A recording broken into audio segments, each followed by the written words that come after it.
Chapter 34. Just between you and me, and Chapter 34. Just between you and me and the lamppost, Dylan could easily be any girl's perfect other half.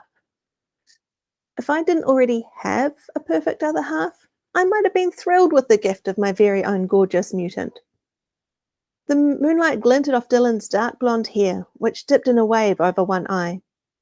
He wasn't wearing a jacket, and I could see the tops of his wings, a warm chocolate brown, darker than mine or Nudge's. For no reason I could think of, my heart seemed to thud to a halt. Somehow I hadn't expected to see Dylan again, no matter what the voice had said. I'd left him behind in Africa. Now here he was, at my home, looking at me intently, almost as if I were prey. One by one, the rest of the flock fluttered down from the roof to stand with me. "What are you doing here?" I asked Jeb curtly. "And how did you get hold of him? Are you best buds with Dr. Gunter Hubenuka?" "I wanted to come see you," said Jeb. "Wanted to make sure the house was okay, that you were settling in, that it seemed safe." He beckoned to Dylan to come closer. "Dr. Guntenhagen works in the same field of science as I do. We've crossed paths." I thought about how the good doctor said he didn't know Jeb. Does anyone ever tell the truth anymore? "Hi, Jeb," said Angel. "Hi, Dylan." Everyone except me said hi. Not warmly or welcomely, we're too naturally weary for that, but somewhat civilly. Angel actually smiled. Having Jeb here was bad enough, a violation of our privacy, and he'd had the gall to bring Mutant Freak 2.0. "Don't be scared of possibilities, Max," the voice said, just to piss me off. "Don't close any escape routes." "Huh? Escape routes? How could Dylan be an escape route?" "Dylan, you remember the flock," Jeb said, pointing at each of us in turn. "Angel, the gas man, Nudge, Iggy, Fang, and Max." Dylan nodded. "I'm really glad to see you again," he said, not smiling. "You're the only ones who are like me." His eyes focused on me again. I looked away. "Maybe we can come in," said Jeb. "Get caught up." There was no way I was letting them in our house. It wasn't that I automatically assumed Dylan was evil. The jury was still out on that. But I just didn't get the point of his being here. And he bothered me. He bothered me a lot. "Sorry, no can do," I said as Fang said, "Sure, what the hey, come on up." I looked at Fang. His dark eyes questioned me. "Yeah, okay, whatever," I agreed ungraciously. I felt as taut as a bowstring and wondered how soon I could get rid of them both. "Dylan, you can just fly up like the rest of us," said Fang. "Jeb, we'll put the ladder down for you." Dylan glanced up at the house's doorway, frowning. Angel and Nudge jumped up and we were through the door with a couple of wing strokes. Dylan looked at me again, then Jeb. "Yeah, okay," he said finally. He set his jaw, rolled his shoulders a couple of times, then gave a jump into the air and tried to flap hard. But he hadn't given himself enough room. He jumped and he just thunked back onto the earth, his wings whapping painfully against the ground. Typical newbie. I heard barely suppressed snickering coming from Gazzy and Iggy as they flew up onto the porch. Dylan's chiseled face flushed as he let out a controlled breath and shook his head. "Not as easy as it looks," he said wryly. "I've been trying." "Max taught the younger kids how to fly," Jeb said. "Max, why don't you take a minute, give Dylan some pointers?" My jaw all but dropped open. "Oh, he'll get it soon enough," I said, glaring meaningfully at Jeb. "Yeah, it's okay," said Dylan, trying to act casual. "It'll just take practice. Max doesn't need to waste her time on this." I wondered if he didn't want a girl teaching him. Incidentally, Other people not wanting me to do something has often been step one in making sure I do something. Plus, for a minute, I actually felt a little sorry for him. It's one thing to be a 3-year-old baby, um, to be a 3-year-old with baby wings and learning how to fly. But this guy was almost a man, a little pathetic. Well, whatever. I can take a minute, I heard myself say. Yeah? Dylan raised an eyebrow and looked at me. He seemed to be trying not to look too eager. Yeah, sure, why not? I said, making a mental note to get a good look at his wings. For all I knew, they were remote controlled and duct taped to his back. Have at him, Fang said easily, and he was on the front porch with an almost silent flutter of his wide, deep black wings. God, Fang's wings were gorgeous. They looked like they belonged to the angel of death. Good. Thanks, Max, said Jeb, climbing the ladder Fang had just lowered, and I indulged a moment's fantasy about someone slamming the trapdoor in his head. Then it was just me and Dylan alone out here in the canyon in the moonlight, and I felt like I was going to jump out of my skin. Okay, I said, my voice coming out weird. I gave a little cough. Let's do this thing. Chapter 35. For a couple of seconds, Dylan and I stood there awkwardly. The night seemed darker and quieter than it had a moment ago. I could smell Dylan's clean scent like soap mountain air. I thought the flying would come naturally to me, he said. He carefully opened his wings and frowned as if testing their strength. Well, it's like walking or riding a bike, I explained. It's sort of natural, but you also have to practice. I remembered Ari, Jeb's son. He'd been a little 7-year-old. Then someone had spliced his DNA with eraser genes and grafted wings onto him, retrofitting them. The result had been a huge disaster, a Frankenstein. It looked like they had finally gotten everything right with Dylan. No one could accuse him of being a Frankenstein. More like a Frankenhunk. I realized what I was thinking and immediately shooed it out of my mind. So I started babbling. I guess you flew here from Africa? I asked, like in a plane. Yeah. What about you guys? We flew here. Took about 5 days. We were pretty whipped afterward. That Atlantic Ocean is a beast. That's so amazing. He gazed at me in open admiration. I can't believe how strong you are. The dream I'd had about Dylan popped into my head in full technicolor. Was it hard for you to get used to being big? I asked, wanting to change the subject. Chit-chat is obviously not my best skill. I mean, you grew pretty quickly. He shook his head. I've always been this size. I don't remember anything else. They made me this way. He hesitated for a moment. I don't remember being a little kid. I've only been alive for 8 months, but it's been long enough to realize that I'm a freak. He gave a sad little chuckle. Well, yeah, I said, not pulling any punches. So are we. But you've got to remember that you didn't make yourself this way. We didn't ask for this to be done to us. Other people did. They knew better. They knew they were treating us like lab rats, and they did it anyway. They're the monsters, not us. Are you angry about it still? He looked curious. It was an odd feeling to have anyone, especially a guy, ask me about my emotions. Well, I don't know. Mostly I just suck up what life throws my way, stomp on it, and then keep going. I don't dwell much on what I am or how I got this way. It just is. I just am. I'm Max, and whatever form I take, it's good enough for me. He smiled. Were those whitening strip bright teeth I saw flash between his lips? It's good enough for me too. I didn't ask your opinion on it, I snapped. Ouch. Sometimes I surprise even myself. Sorry, I muttered.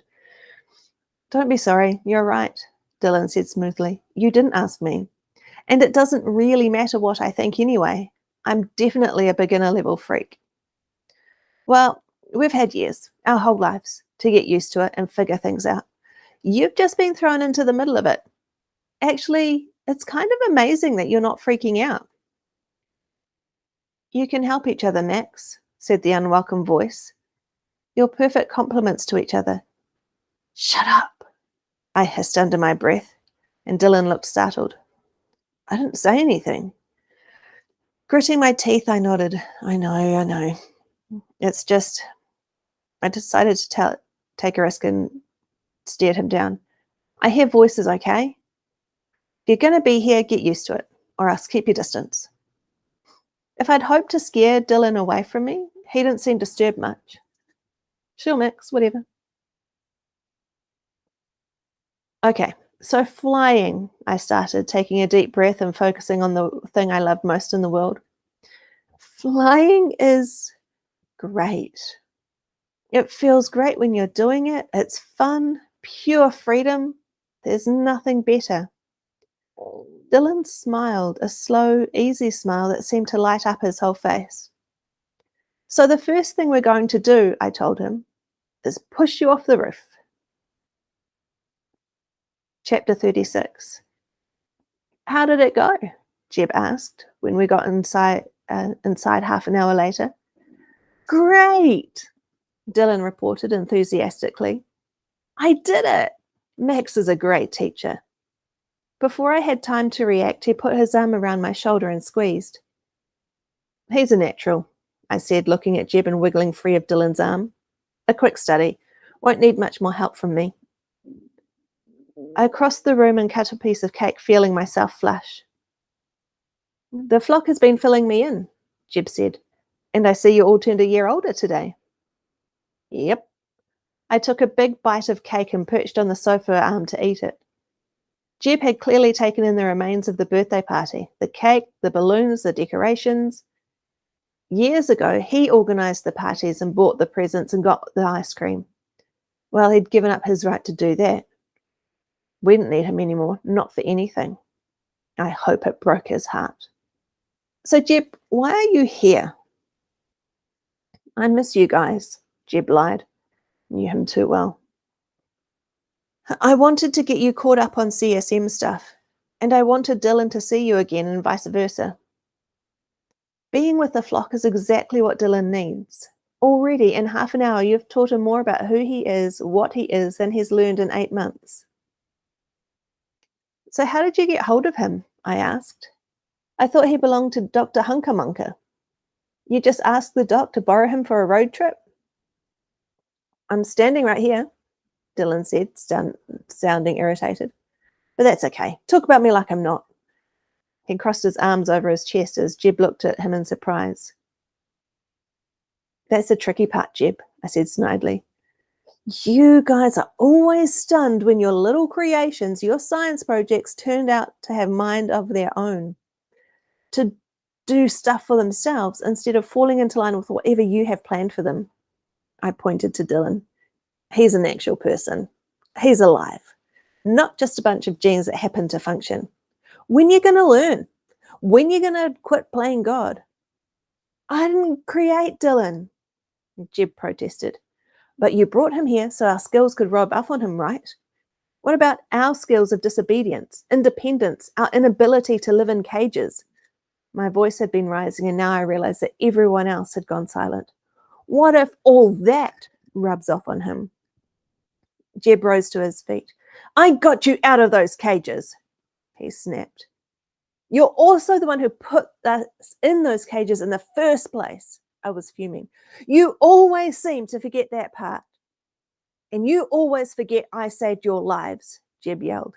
I'd never seen him so angry. None of us had. Not just once, but over and over. If it weren't for me, you'd be dead by now. If it weren't for me, you wouldn't be alive in the first place. The others were staring in shock. Looked like I'd blown our little party to all get out. Which one of us regrets that more, I wonder? I said, and then ran to the front door and jumped. Chapter 37. I snapped out my wings before I hit the ground and soared up into the rapidly cooling night air. My head was spinning, and it wasn't just because of the 4 pieces of cake I'd had, though right now I was regretting them. I needed answers. I needed someone to say, "This is how it is," without a doubt. The only problem was, who would I trust to tell me that? "You can trust me, Max." I groaned and rolled my eyes. Perfect. The voice chiming in now was the perfect thing to push me right over the edge. "Max, if you get pushed over the edge, you'll just fly, right?" I hated it when the voice said things like that, turned my own words around on me. "Yeah, sure. If one can snarl a thought, and believe me, one can."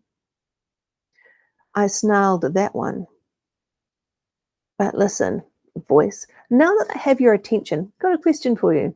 Why is Jeb really here? And why did he bring Dylan?"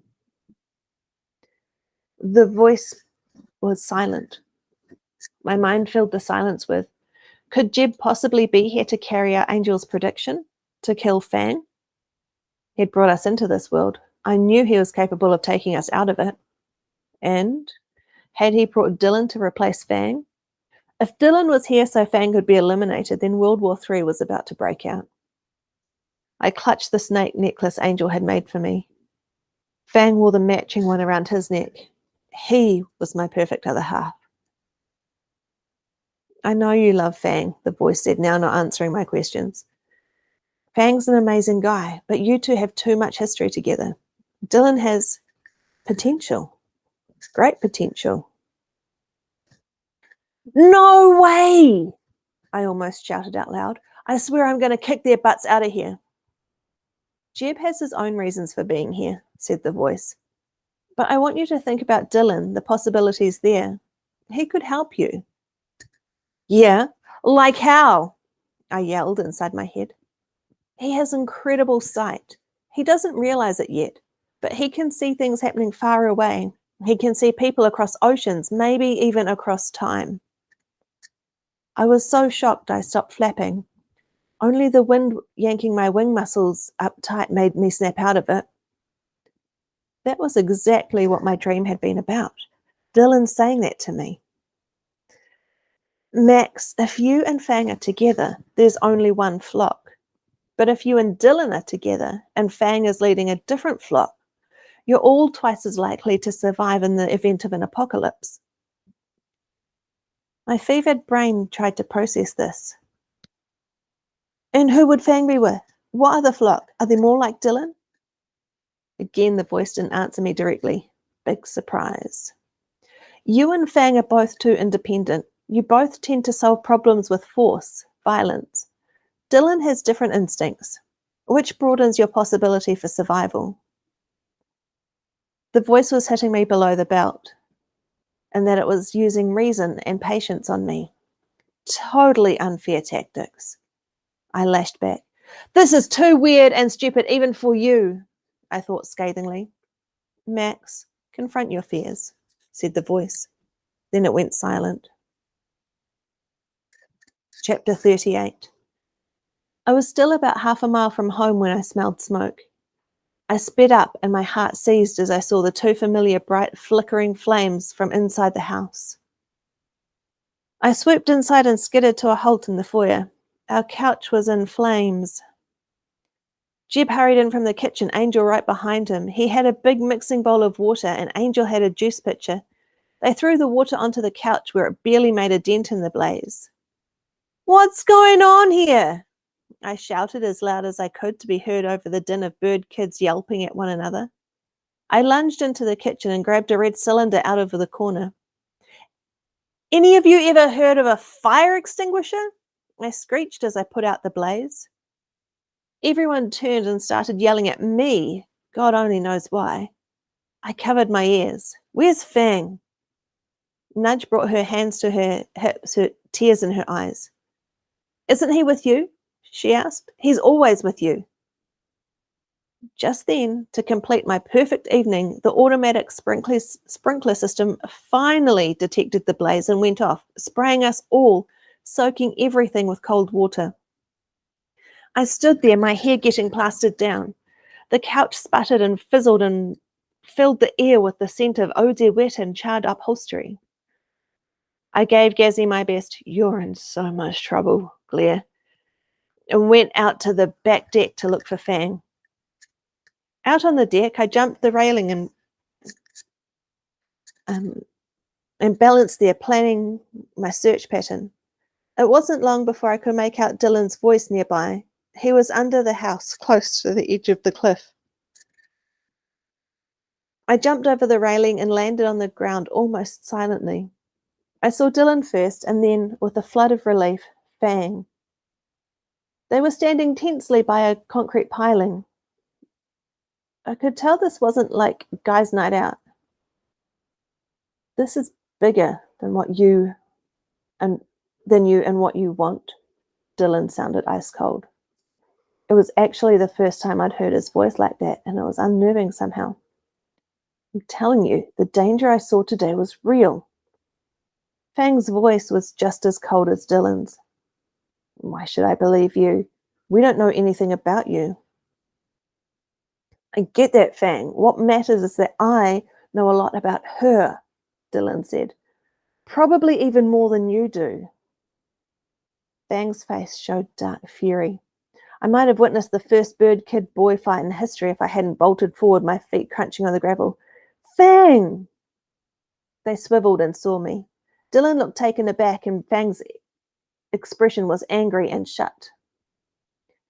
The house was on fire, I greeted them tersely, in case you're interested. They both glanced up overhead as if to make sure the house was still standing. Fang sniffed, smelling the smoke, and I saw comprehension cross his face. It's out, right? He said. I just looked at him. Is everyone okay? Dylan asked stiffly.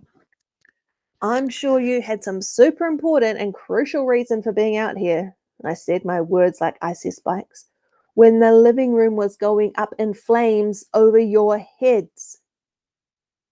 Everything seems under control, Max. Fang shoved his hands in his pocket as he redirected his eyes towards me.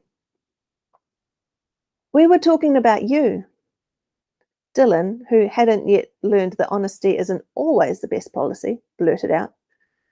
Fang's gaze sent daggers at him. I was now ready to crack these two numbskulls' heads together. Dylan, flock rule number 1. The safety of the kids is always most important. Period. I understand, Dylan insisted, but Max, I have to tell you that... And I saw comprehension cross his face. It's out now, right? He said. I just looked at him. Yeah. And flock rule number 2 is, don't argue with Max or you'll live to regret it. I spun and stomped out to the clearing, turning back for one last jab at Dylan. And by the way, you clearly don't know me better than Fang does. Do you see Fang arguing with me? No, you do not. Fang rolled his eyes. I jumped up and landed back on the deck. Advanced life form, my sweet patootie. Jerks, both of them.